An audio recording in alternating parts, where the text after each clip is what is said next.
కొంతమంది సరెండర్ అయ్యిండ్రు, ఇద్దరు ముగ్గురు.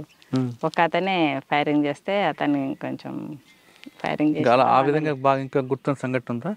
ఇంకా ఆ విధంగా అంటే ఒక దగ్గర చెదలగుమ్మి ఎన్కౌంటర్లో కూడా మేము మహిళలమే తప్పించుకున్నాం సార్. నలుగురు చెదలగుమ్మి అని అడవిలో సార్ అది.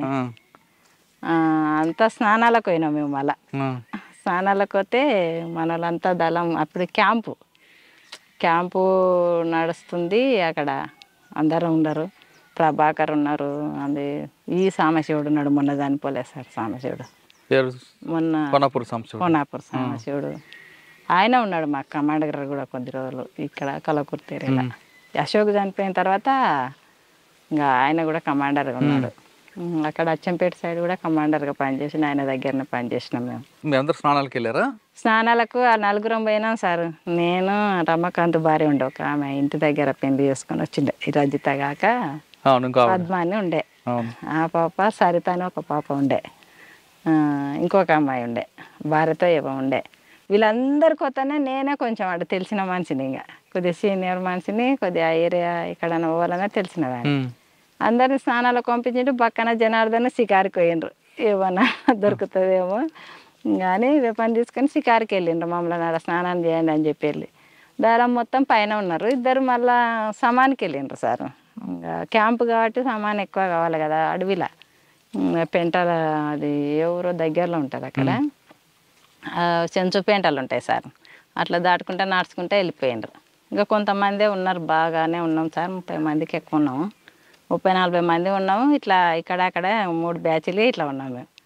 ఇంకా పోలీసులకు అప్పటికి క్యాంపు జరుగుతుందనే విషయం తెలిసినా సార్. వాళ్ళకి తెలిసి ఇట్లా సామాన్కు అక్కడిక్కడ పోయినాం కదా సార్ మేము.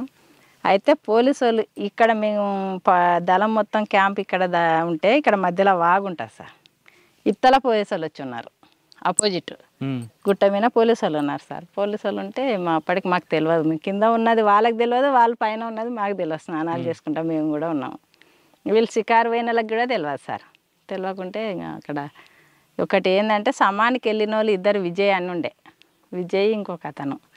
వాళ్ళు సామాన్ మూటలు ఎత్తుకొని వస్తుంటే పోలీసు వాళ్ళు చూసిండ్రు. మన వాళ్ళు ఈడెందుకుంటారు అవతల కదా ఉండేదని చెప్పి ఎమ్మడే సామాన్ పోయిన వాళ్ళు ఫైరింగ్ చేసిండ్రు. అప్పటికి మేము స్నానాలు చేసి క్యాన్లలో నీళ్ళు పట్టుకొని గుట్ట ఎక్కుతున్నాం సార్. ఇంకా పైకి క్యాంప్ మీదకి ఎక్కుతున్నాము. సరిత అని చెప్పి శ్రీకాంత్ భార్య ఇప్పుడు ఉంది సార్. ఇప్పుడు ఆ పాప ఎక్కడ అచ్చంపేట ఈ ఐనూలు. శ్రీకాంత్ ఆ పాప ఏం చేసిందంటే మాకన్నా ముందర క్యాన్ ఎత్తుకొని పైకి ఎక్కింది. అప్పటికి ఆ ఫైరింగ్ అయ్యేదావిడ ఏం చేసిండ్రంటే దళం మొత్తం వెళ్ళిపోయింది. ఇంకా లేదాడ క్యాంప్ అందరు వెళ్ళిపోయినారు. మేము వాగులోనే ఉన్నాము. ఇక్కడ పోలీసు వాళ్ళు వచ్చినారు. పోలీసు వాళ్ళు దిగి కూడా పైకి ఎక్కినారు, మేము ఉన్న ప్లేస్లోకి ఎక్కినారు. వీళ్ళు సెంట్రీ ఇక్కడ షికారుకు పోయిన వాళ్ళు రాలేము, మేము వీళ్ళని చూసుకుంటూ ఉన్నాము. ఇంకా పైకి ఎక్కి పాపలు ఒళ్ళు పెట్టినా కూడా మమ్మల్ని పట్టుకునే వాళ్ళే పోలీసు వాళ్ళు. ఆ పాప ఏం చేసిందంటే డ్రెస్సులు వేరే ఉన్నాయి, కొత్త పాప అసలు డ్రెస్సులు వేరే ఉంటాయి. సెంటర్ దగ్గర ఎవరు లేరు, మన వాళ్ళు అయితే ఒక్కరు కనబడతలేరు అని క్యాన్ ఆడనే పెట్టి కిందకి దిగి వచ్చింది అంతే. ఇంకా ఇట్లా సెంటర్ ఉంటుంది, సెంటర్ దగ్గర కింద పెట్టింది. పోలీసు వాళ్ళు ఆ పాపను చూసలేరు అంతే. మేము సీరియల్ కట్టుకొనే ఉన్నాం, మళ్ళీ అప్పటికి స్నానాలు చేసి సెంటర్ దగ్గర పెట్టి ఇంకా కిందికి దిగి వచ్చి నాకే చెప్పింది, అక్క మన వాళ్ళు అయితే కనబడతలేరు, ఎవరో కొత్త వాళ్ళు కొత్త డ్రెస్సులు కనబడుతున్నాయి అని అన్నది. కొత్త డ్రెస్సులు అంటే కూడా నేను పోలీసు వాళ్ళు అని అనుకోలే. సరేలే ఎందుకైనా మంచిది, మనం డైరెక్ట్ ఎక్కొద్దు, ఇట్లే వాగులంగా కొంత దూరం పోయి మనం అట్లా రిటర్న్ వెనకంగా వచ్చి చూద్దాం అని అన్న అడవిలో.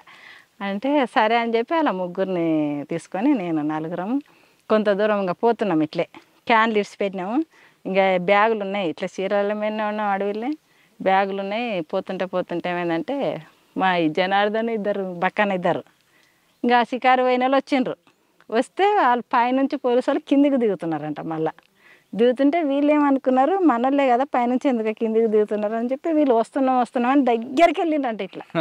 ఇట్లా దగ్గరికి వెళ్ళే వరకు అరే మనోళ్ళు కానట్టుందని చెప్పి ఎమ్మడే జనార్దన్ ఫైరింగ్ చేసింది. అప్పుడు పోలీసులు వెనక్కి కొరికాను. ఆ ఫైరింగ్ శబ్దం విని మేము ఇంకా మనోళ్ళు అయితే కాదు, పోలీసులో ఉంటుంది, మనోళ్ళు లేక ఇంటర్లో కొత్త డ్రెస్సులు అంటే ఫైరింగ్ అవుతుందని చెప్పి అప్పుడు అక్కడ నుంచి కొంత దూరం పోయి మళ్ళీ డ్రెస్సులు మార్చుకున్నాము. ఈ అడవిలో ఇట్లా చీరల మీద పోలేము మనం, డ్రెస్సులు అయితే మార్చుకోండి అని చెప్పి డ్రెస్సులు మార్పించినాయి. ఇంకా యూనిఫామ్ వేసుకోండి మనం పోలేమని చెప్పి అంటే అప్పుడు మాకు అప్పుడు అర్థమైంది సార్. ఇంక ఇప్పుడు వీళ్ళకి ఎప్పుడైతే ఫైరింగ్ జరిగిందో జనార్దన్కి బక్క నాకు వాళ్ళు ఇంకా అప్పుడు అర్థమైంది ఇది ఎన్కౌంటరే, ఇంకా సార్ అన్నోళ్ళు లేకుంటారు, ఎట్లా చేసి ఇంకా మనం ఇక్కడ నుంచి అయితే వెళ్ళిపోవాలి అని చెప్పి వాళ్ళకి ఇంకా ఇన్ఫామ్ వేసుకొని అట్లా ఏట్లకు దిగి ఇంకా మాకు అప్పటికి ఎక్కడ పోవాలనేది కూడా తెలియదు. ఇంకా ఏట్లకు దిగి నైట్ అంతా నలుగురం అడవిలో వండుకున్నాం. ఇప్పుడు కృష్ణానది ఉంది కదా సార్, కృష్ణానది దాటి అవతలకి అడవిలో వండుకున్నాం. ఇంకా అక్కడ ఎట్లా సెంటర్ కూర్చుంటాం, ఇంకేం భయం అదేందో కానీ సార్ చాలా ధైర్యం ఉంటుందిలే. ఆడేళ్ళం కదా మనం ఎట్లా అనేది అయితే ఏముండదు, చాలా ధైర్యం ఉంటుంది. కదమ్మా అడవిలో ఆడవాళ్ళకి, ఇప్పుడు ఆడవాళ్ళకి నెలల సమస్యలు ఉంటాయి. అవును సార్. అవన్నీ పార్టీలకు వెళ్ళినప్పుడు మీరు బయట తిరుగుతున్నప్పుడు ఆ ఇబ్బందులు ఎలా ఎదుర్కొంటారు? ఇంకా ఇబ్బంది కొంచెం వాటర్ సమస్య ఉంటుంది, కొద్దిగా నొప్పి కూడా వస్తుంటుంది. అది ఒక్కటి తప్పితే ఇంకా సమస్య అప్పుడు కొంచెం రెస్ట్ లాగా కూడా ఇస్తారు సార్. ఇస్తారు పార్టీ పొలంకి సంబంధించి మందులు ఇస్తారు. ఇంకా దానికి సంబంధించి కొంచెం అర్థం చేసుకుంటారు, ఎక్కడైనా పనులకు పంపించాలని ఆ టైంలో కొంచెం. కానీ ఆ టైంలో మాత్రం కొంచెం ఇబ్బంది ఉంటుంది. ఇబ్బంది ఉంటుంది సార్, ఆ టైంలో ఇబ్బంది ఉంటుంది. కానీ పార్టీ కూడా అర్థం చేసుకుంటుంది. అన్నలకు చెప్తాం ఇట్లా సమస్య అంటే అర్థం చేసుకొని ఆ టైంలో రెస్ట్ ఇస్తారు సార్. ఎక్కడైనా పంపించాలంటే ఏమైనా సమస్య లేదంటే మనం వాళ్ళతో పాటు యథావిధిగా వెళ్ళిపోతాం. సమస్య ఉంటే అన్నలకు చెప్తే అర్థం చేసుకొని రెస్ట్ ఇస్తారు సార్. కానీ రాత్రులు ఎలాగమ్మా అసలు? మాకు ఇప్పటికీ అదొక పెద్ద సమస్య. అది అవునా సార్? చీకట్లో ఎలాగుంటారు అసలు? లైట్లు ఉండవు సార్. ఎంతసేపు ఉన్నా లైట్లు ఉంటుంది, ఇంత చిన్న టార్చ్ లైట్ ఉన్నా అది వేయం ఎక్కువ. ఏదైనా మన గుంతనంలో ఏదైనా డౌట్ ఉంటేనే చిన్నగా వేసి చూడడం. అది ఉంటే ఏమవుతుందంటే లైట్లు ఉంటే ఇంకెమ్మడే పోలీసు వాళ్ళు పట్టేసుకుంటారు కదా సార్. మీరు ఎలా పడుకుంటారు అక్కడ రాత్రులు? ఏం లేదు, ఉత్త అడవిలోనే. కానీ ఇంకా ఇంత కవర్ ఉంటుంది, ఆ కవర్ వేసుకోవడం, పడుకోవడం. ఒక సెంట్రీ ఇంకా మనకు మొత్తం కూడా ఎంత దూరం వెళ్ళిపోయినా సెంట్రీ గంటకు ఒకసారి, అర్ధ గంటకు ఒకసారి సెంట్రీ ఉంటుంది. బయట నుంచి పోలీసులు వస్తే ఫైరింగ్ రెడీ అవుతారు. అవును సార్. దానికి మీరు ప్రికాషన్ రెడీ ఉంటారు. కానీ పడుకున్నప్పుడు పాములు, తేలులు వస్తుంటాయి కదా, అవి ఇంకా అవన్నీ అప్పుడు ఏం మాకు ధ్యాసకుండా కూడా ఇంకా అవి ఇంకా మాతో పాటు అలవాటు అయినట్టే ఉంటాయి సార్. ఇంకా ఇప్పటి వరకు అయితే అటువంటి ఇబ్బంది, అటువంటి ప్రమాదాలు జరగలే. వర్షాకాలం కూడా ఇంకా కవర్ కింద ఒక కవర్ ఉంటే పైన ఇంత చెట్టు ఉన్నా కూడా చెట్టు మీద కవర్ అని వేసుకుంటాము, లేదంటే తాళ్ళు పెట్టి ఇట్లా గుడిసెలాకి వేసుకుంటాం సార్. ఎవరు చెట్టు కాడ, ఎవరు కూర్చునే కాడ, ఎవరు వారం చదువుకుంటూనే ఉంటాం. సెంట్రీ ఉన్నదంటే మా పనులు మేమేందంటే ఒక బుక్స్ చదవడమే. ఏ బుక్స్? ఇట్లే విప్లవానికి సంబంధించిన బుక్స్ చదువుతాం సార్. పార్టీ తెప్పిస్తుంది ఎవరెవరే బుక్స్లు చదవాలని చెప్పి దళ కమాండర్ కానీ ఈ జిల్లా కమిటీ మెంబర్ కానీ బుక్స్ అవి చదువుకుంటాం. వేరే ఏముండదు. ఇంకా సాయంత్రం 4 అయిందంటే ఇంక మళ్ళీ మనం ఏ గ్రామానికి పోవాలి, ఎవరిని కలవాలి, ఏ సమస్యలు అనేది చెప్పి ఆ రోజు మాట్లాడుకుంటాం సార్. ఆ ఊర్లో ఉన్న సమస్యలు ఆ ఊరు సానుభూతి పరులతోనే తెలుసుకుంటాం కదా సార్ ముందే. పలానూరుకు పోయినామంటే పలానూరులో ఈ సమస్య అనేది మాకు ముందే ఉంటుంది సార్ ప్లాను. మేము ఏంటంటే సమావేశం అవుతాం కదా సార్. సమావేశం అయినప్పుడు పలానా ఊర్లో ఈ నెలలో ఈ సమస్యలు ఉన్నాయని చెప్పి మేము రాసుకుంటాం సార్. మొత్తం రాసుకొని ఆ గ్రామానికి పోయినప్పుడు మహిళా సంఘాలలాగా పెట్టడం, మహిళలను పోయి, లేదంటే ఫుడ్స్ల దగ్గర కూడా వాళ్ళకు కూడా సంఘాలలాగా ఏర్పాటు చేసి అవి పంచాయతీలు కానీ భూమి సమస్యలు కానీ ఏవి కానీ ఆ రోజు ఆ సమస్య గురించి మాట్లాడాలి. వీళ్ళని ఫస్ట్ వాళ్ళ దగ్గర మాట్లాడి తర్వాత ఆ రోజు అవుతుంది అనుకుంటే మాట్లాడతాం, లేదంటే తర్వాత వస్తామని చెప్పి వెళ్ళిపోతాం. అక్కడ మీరు పెట్టిన ప్రజా మీటింగ్లు ఉంటాయి, గ్రామ సభలు. అవును సార్. ఆ గ్రామ సభలో ఆ వ్యక్తి వినలేదనుకో పనిష్మెంట్ ఇస్తారా? ఇస్తాం సార్. కానీ చెప్పి చూస్తాం ఒక్కసారి, 1-2 సార్లు. అంతే, అంత తొందరగా యాక్షన్ అయితే తీసుకోం సార్ ఎవరైనా కానీ. అంతెందుకు మా ఊర్లో కూడా ప్రజాకోటి పెట్టినాం ఇద్దరం వచ్చి కూడా విప్నగాన్లలో సార్.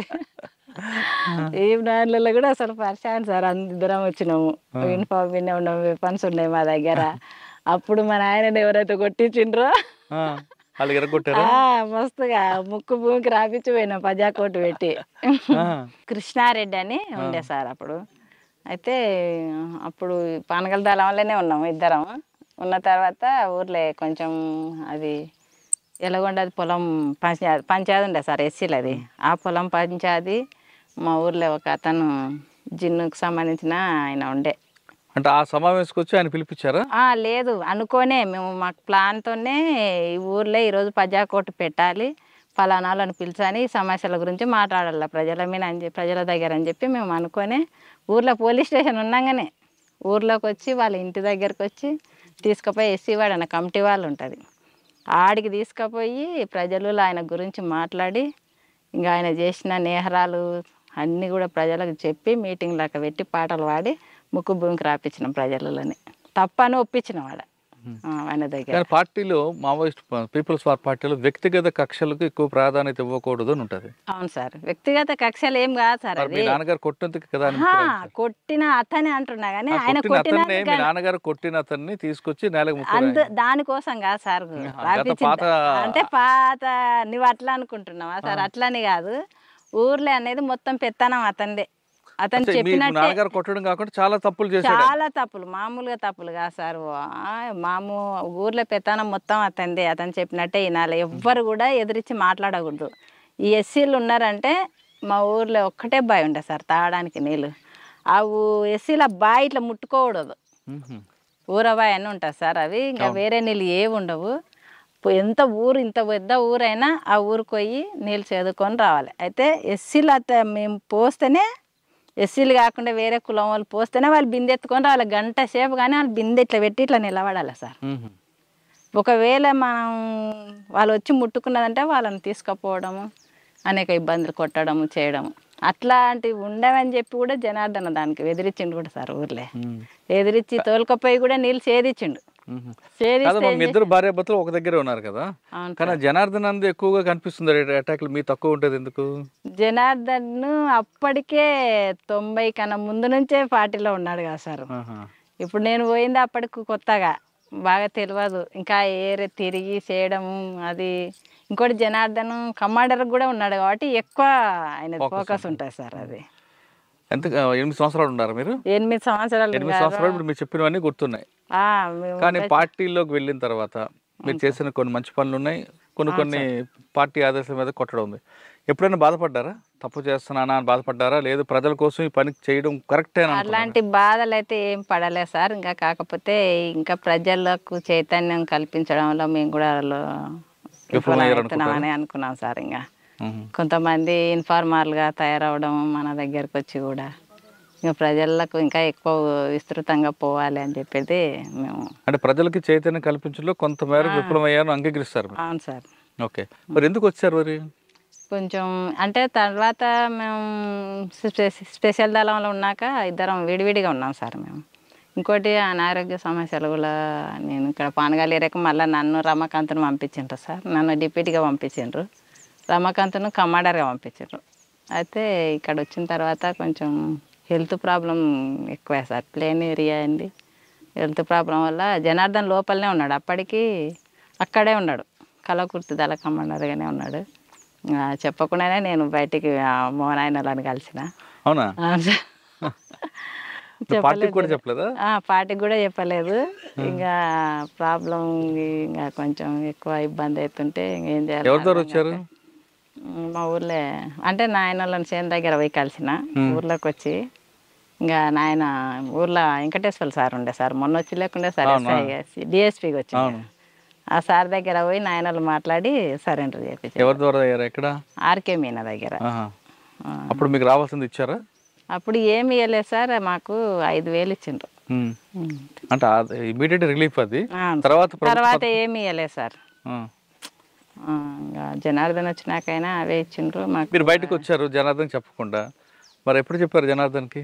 నేను సరెండర్ అయినాక చూసుకున్నారు అంతే, చెప్పడానికి ఏముండదు కదా సార్. ఇంకా బయటకు వచ్చిన తర్వాత మళ్ళీ పోతే ఏంది దళం దగ్గరకు పోయి మాట్లాడి మళ్ళీ ఏమైనా పర్మిషన్ ఇస్తే అప్పటికి ఫోన్లు కూడా లేవు సార్ మాకు.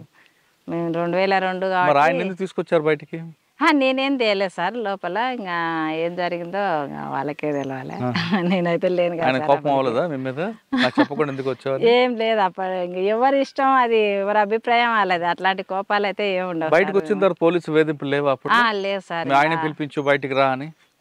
ఒకసారి 2 సార్లు అయితే అక్కడ అటాక్ జరిగి జనార్దన్ తప్పించుకున్నాడు అని చెప్పి శ్రీనివాసులు సార్ పిలిపించిండు స్టేషన్ కాడికి. నీకు తెలుసా అమ్మ ఇట్లా జనార్దన్ పట్టుకుంటే తప్పించుకొని పోయిండు సరిగా అని చారగొండ దగ్గర అని అన్నాడు సార్. అంటే తెలియదు సార్ నాకు అని అన్నా. అంటే పట్టుకుంటే కొంచెం మిస్ అయ్యిండు అని చెప్పిండు సార్ పిలిచి. అంటే తెలియదు సార్ నాకు అన్నాను అంటే ఇంకా పిలిపించి తీసుకురండి రమ్మన్నాను అనేది పెద్ద వేధింపులు అయితే పెట్టలేదు సార్. వస్తే బాగుంటుందమ్మా అని అంటే మాకు తెలియదు కదా సార్, మాకు కలుస్తారా అని చెప్పి అన్నాను సార్. అంటే బయటకు వచ్చిన తర్వాత ఇంకా పార్టీతో సంబంధం లేవు? లేవు సార్, పార్టీతో సంబంధం పార్టీ కూడా మీకు రమ్మని ఎప్పుడు లేదు, ఆ సంబంధాలు అయితే పెట్టుకోలేదు సార్. ఇంకా మా బతుకు మేము బతుకుతున్నాం. నేను టైలరింగ్ వచ్చిన తర్వాత అయినా ఇద్దరం, నేను వచ్చిన తొందరలోనే వచ్చిండు సార్ బయటికి కూడా. 2002లోనే వచ్చిన, అతను కూడా 2002లోనే అంత 3 నెలలుగానే ఉన్నాడో ఏమో సార్ బయటికి వెళ్ళి వచ్చిండు. ఇంకా మాకు ఆర్థికంగా కూడా బాగానే ఇబ్బంది పడ్డాం సార్ వచ్చిన తర్వాత మేము. కాదమ్మా, బయటకు వచ్చాక చాలా మంది నక్సలైట్లు, మాజీ నక్సలైట్లు సెటిల్మెంట్ చేసుకుంటూ రియల్ ఎస్టేట్ చేస్తుంటారు. మరి మీరేంటి సింపుల్గా ఉన్నారు? మేము ఇంకా అట్లాంటివి చేయలేము సార్. మేము పార్టీలా పనిచేసి అంత అవినీతిగా చేయలేము. కానీ ఇదే మహబూబ్నగర్ జిల్లా నుంచి కొంతమంది మాజీ నక్సలైట్లు ఒక సెటిల్మెంట్ చేసుకుని గ్యాంగ్ తిరిగి చేసుకున్నారు. అవి మాకు నచ్చదు. ఇంకా మీకు ఎప్పుడైనా ఫోన్ చేశారు వాళ్ళు? నయ్యం లాంటి లేదు సార్, ఎప్పుడు ఫోన్ లేదు. మేము అటువంటి దాంట్లోకే దూరంగా ఉన్నాం సార్. మేము ఇంకా ఇంత పొలం ఉంది, ఒక 4 ఎకరాల పొలం, అది చేసుకుంటాం. టైలరింగ్ వస్తుంది నాకు. కొద్ది రోజులు మొత్తం నేనే టైలరింగ్ గుట్టే నడిపిన సార్. ఇంట్లో కుటుంబాన్ని నడిపించిన. 2 ఆడపిల్లలు ఉన్నారు సార్. ఇప్పటికైనా నేను టైలరింగ్ చేసుకుంటే ఫామ్ చూసుకుంటా నేనే. ఇంకా అతను ఇట్లా బయట తిరుగుతుంటాడు. మీరు అంత గట్టిగా నిలబడి అంటే ఎక్కడ అంటే దారి మళ్లించకుండా, అంటే వేరే రియల్ ఎస్టేట్లో చేయడం అని కాకుండా టైలరింగ్ చేసుకుంటూ కుటుంబాన్ని నడుపుతారు. కొంతమంది మహిళలు ఏదో చిన్న చిన్న కష్టాలకే మొత్తం జీవితం అంతా కోల్పోయిన బాధతో ఆత్మహత్య చేసుకుంటుంటారు, పిల్లల్ని అనాథాలు చేసి. అటువంటి వాళ్ళకి మీరు ఇచ్చే మెసేజ్ ఏంటి చెప్పమ్మా? అటువంటి వాళ్ళకు ఎవరైనా కూడా అట్లా ఆత్మహత్య చేసుకోవడం వల్ల పిల్లలు చాలా ఇదిగా ఇబ్బంది అయ్యి అనాథాలు అయిపోతారు. ఎవరు కూడా అటువంటివి చేసుకోవద్దు. ధైర్యంగా నిలబడి కొట్లాడి సాధించాలి. కానీ మనం చనిపోయిన తర్వాత సాధించేది ఏముండదు సార్. ఎవరికైనా నేను చెప్పేది ఇదే, వచ్చేది సమస్యలు మనకే వస్తాయి. ఇప్పుడు సరెండర్ అయినామంటే ఊర్లలో ఒక రకంగా చూస్తారు సార్. అవి ఇంతకుముందు ఎంత ధైర్యంగా ఉన్నామో ఇప్పుడు మనలో చూసి ఏదో రకంగా చూస్తారు. కాబట్టి మనం వాళ్ళకి ఇంకా వాళ్ళని అర్థం చేసుకొని వాళ్ళకి చెప్పే విధంగా ఉండి మనం మన పిల్లలను మనం ధైర్యంగా చెప్పుకొని వాళ్ళని చదివించుకోవడం, ధైర్యంగా నిలబడి కొట్లాడాలా, ఎదుర్కోవాలనేది. కొంతమంది మీరు ఇందాక అన్నట్లుగా గ్రామస్తుల్లో మాజీలు వచ్చారంటే డబ్బులు మూటలతో వస్తారని ఒక అప్పుడు కొంతమంది అట్లా ప్రచారం చేసిండ్రు సార్. అలాంటి డబ్బులు అయితే మేము ఒక్క రూపాయి కూడా ఇట్లా ఉన్నాయి కూడా పార్టీకి అప్పచెప్పి వచ్చిండు సార్. నిజాయితీగా మనం అట్లా పోతున్నాం, మన చేత కాకుండా పోతున్నాం కాబట్టి మనం పార్టీకి ఎలాంటి అన్యాయం చేయొద్దు. ఇట్లాంటివి తీసుకెళ్ళడం కరెక్ట్ కాదు. మనం ఇన్ని రోజులు పార్టీలో పనిచేసి నేర్చుకునేది ఇదేనా మనం అనే దాంతోనే మేము ఇంకా పార్టీకి అప్పచెప్పే వెళ్ళొచ్చాడు సార్ జనార్దన్. అయితే మొత్తం నడిపించింది కూడా జనార్దనే. అక్కడ కలకూరు తేరేలా ఇక్కడ మొత్తం డిస్ట్రిక్ట్లో కూడా పార్టీని అక్కడ కాంట్రాక్టుల దగ్గర డబ్బులు వసూలు చేసేవి. ఫైనల్గా చెప్పమ్మా, నేను మాజీల గురించి అడగట్లేదు. ఇప్పుడున్న యువత చిన్న చిన్న గొడవలకి, చిన్న చిన్న ఇష్యూలకి గొడవలు పడడం, భార్యాభర్తలు విడిపోవడం, కుటుంబాంతో చాలా గొడవలు వస్తుంటాయి. చిన్న చిన్న విషయాలకి విడిపోవడం, ఆత్మహత్యలు చేసుకోవడం, కోర్టుకు వెళ్ళడం, ఇటువంటి సంఘటనలు చేస్తుంటారు కొంతమంది. అంటే కేవలం మహిళలే కాదు, పురుషులు కూడా తయారయ్యారు. కుటుంబం అంటే భార్యాభర్తలు అంటే నమ్మకం అనేది ప్రధానం. ఈ నమ్మకం లేకపోవడం వల్ల వచ్చే గొడవలకి కొంతమంది విడిపోవడాలు చేస్తుంటారు. ఆ విధంగా విడిపోవాలనుకున్న వాళ్ళకి, లేదు ఆత్మహత్య చేసుకోవాలనుకుంటున్న వాళ్ళకి మీరు ఇచ్చే మెసేజ్ ఏంటి? ఇప్పటికి కూడా మేము గ్రామంలో ఉన్నామంటే ఊర్లో ఉన్న సమస్యలు మా ఇంటికి వస్తాయి సార్. ఈ భార్యాభర్తల సమస్యలు కానీ మేము మొత్తం మీద భార్యాభర్తల సమస్యలు ఖచ్చితంగా మా గ్రామంలో జరిగేటి ఖచ్చితంగా మా ఇంటికి వస్తాయి. జనార్దన్ లేకుండా నా దగ్గర చెప్తుంటారు సార్, ఇది ఇట్లా అది అట్లా అని చెప్పి. అంటే ఈమెకు కూడా 4 విషయాలు తెలుసు చెప్తుంది అన్నదంతన. కాబట్టి వాళ్ళకు మాకు తెలిసినంత వరకు కూడా ఇట్లాంటి దాంట్లకు మీరు కుసించిపోయి భార్యాభర్తల మధ్య చిన్న చిన్న సమస్యలు పెద్ద దాంట్లుగా చూడడం, చూసి ఒకరికొకరు అర్థం చేసుకోకపోవడం వల్లనే ఇక్కడ సమస్య అనేది ఇద్దరి మధ్యలో వచ్చి ఇట్లా కోట్ల వరకు వెళ్తున్నారు సార్. ఇట్లాంటి రోజు మా ఇంటి దగ్గరకు వచ్చే సమస్యలే సార్ ఇది. ఎవ్వరు కూడా ఇట్లాంటి సమస్యలకు మీరు ఇదే అయ్యి విడిపోయి పిల్లలు తల్లులు వేరుగా అట్లా కుటుంబాలు నాశనం చేసుకోవద్దు. ఒకరికొకరు అర్థం చేసుకొని నమ్మకంగా భార్య మీద భర్త మీద భార్యకి నమ్మకం ఉన్నప్పుడే ఈ కుటుంబాలు అనేది నిలబడి మంచిగా సాపిగా సాగుతాయి అనేది చెప్తా సార్ నేను. కుటుంబం అన్నాక చిన్న చిన్న సమస్యలు వస్తాయి. ఆ సమస్యలు కూర్చొని మాట్లాడుకుంటే సమస్యకు పరిష్కారం దొరుకుతుంది అంటున్నారు చిట్టమ్మ అలియాస్ విజయ. ఆమె చెప్తున్నట్లుగా ప్రతి కుటుంబంలో ఉంటుంది ఇది ఇంటింటి రామాయణం. ఇంటింటి రామాయణం రోడ్డుకి ఎక్కించి మీ కుటుంబాల పరువు మీరే తీసుకోకుండా ఆ విధంగా తీసుకోవడం వల్ల మీకు ప్రస్తుతానికి కొంచెం రిలీఫ్ ఉన్న తర్వాత మీ పిల్లలు ఎంత బాధపడతారు విషయాన్ని ఆమె చెప్తున్నారు.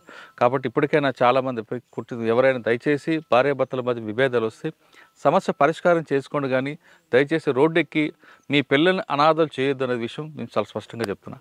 ఇక చిట్టమ్మ విషయానికి వస్తే ఆమెకి పార్టీలో వెళ్ళారు, ఖచ్చితంగా పార్టీకి సేవ చేశారు, కానీ ప్రజల్లో మహిళల్లో ముఖ్యంగా ఎక్కువగా వాళ్ళకి రాజకీయ చైతన్యం కల్పించడంలో విఫలమయ్యా అనే ఒక మానసిక క్షోభ మాత్రం ఇప్పటికీ వెంటాడుతుంది.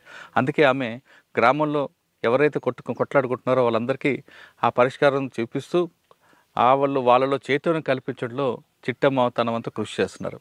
ఇది ఈ వారం చిట్టమ్మతో ఎక్స్క్లూజివ్ ఇంటర్వ్యూ. వచ్చే వారం మరో కష్టం మళ్ళీ కలుద్దాం. అందరికీ నమస్తే. థ్యాంక్ యూ అక్క. Thank you. ఇప్పుడు మరొకసారి ఫైనల్గా చెప్తున్నా, ఇటువంటి మాజీ మావోయిస్టులు ఇంటర్వ్యూ చేయడం వెనక ఎలాంటి ఉద్దేశం లేదు. ఇది ప్రజల కోసం గత చరిత్ర చెప్పడానికి ఉద్దేశం తప్పించి పార్టీలకు వెళ్ళే వారికి అడ్డుకోవడానికి కానీ, లేదు పోలీసుల ద్వారా చేస్తున్నారు అనుకోవడం అపోహలకి ఇది పులి స్టాప్ పెట్టడానికే ఈ ఇంటర్వ్యూ యొక్క చివరి సందేశం. Thank you.